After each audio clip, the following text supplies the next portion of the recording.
Dubai തീർന്നെന്നല്ലേ? നമുക്ക് അതിന്റെ സത്യാവസ്ഥ എന്താണെന്നുള്ളത് ഞാൻ പറഞ്ഞുതരാം.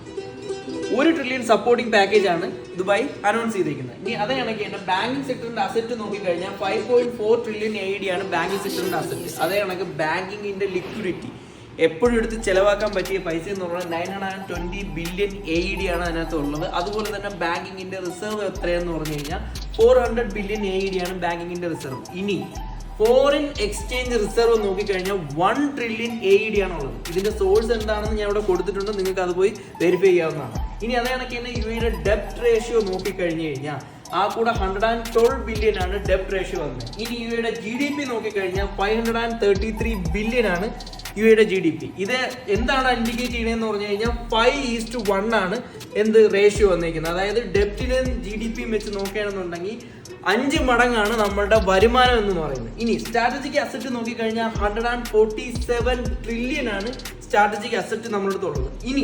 13% ആണ് അതിന്റെ റേഷ്യോ എന്ന് നോക്കിയാൽ. സോ ഇതാണ് നമ്മുടെ കറണ്ട് മാർക്കറ്റ് സിറ്റുവേഷനും കറണ്ട് എന്താ പറയുക യുഎയുടെ മൊത്തത്തിലുള്ള നമ്പേഴ്സ് നോക്കിക്കഴിഞ്ഞാൽ നിങ്ങൾക്ക് മനസ്സിലാവും. ഇതെല്ലാം പബ്ലിക് ഡെബിറ്റ് മാനേജ്മെന്റ് ഓഫീസിൽ നിന്നുള്ള സോഴ്സിൽ നിന്നാണ് നിങ്ങൾക്ക് കിട്ടിയിട്ടുള്ളത്.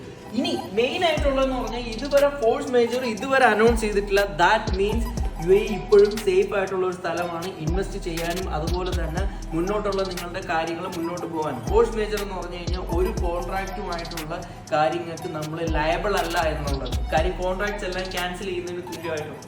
പക്ഷെ സ്റ്റിൽ കോൺട്രാക്ട്സ് എല്ലാം വാലിഡ് ആണ്. എല്ലാ കൺസ്ട്രക്ഷൻസും എല്ലാ കാര്യങ്ങളും ഓൺ ടൈമിൽ നടക്കണമെന്നുള്ളതാണ് ഇതിനർത്ഥം ഇൻഡിക്കേറ്റ് ചെയ്യുന്നത്. അതുപോലെ തന്നെ DAFC അച്ചീവ് ചെയ്തിട്ടുള്ള ഹയസ്റ്റ് എവർ റാങ്കിങ് ആണ്. 7th പൊസിഷനിലാണ്. 26 മാർച്ച് 2026 ഇത് വന്നിട്ടുള്ളത്.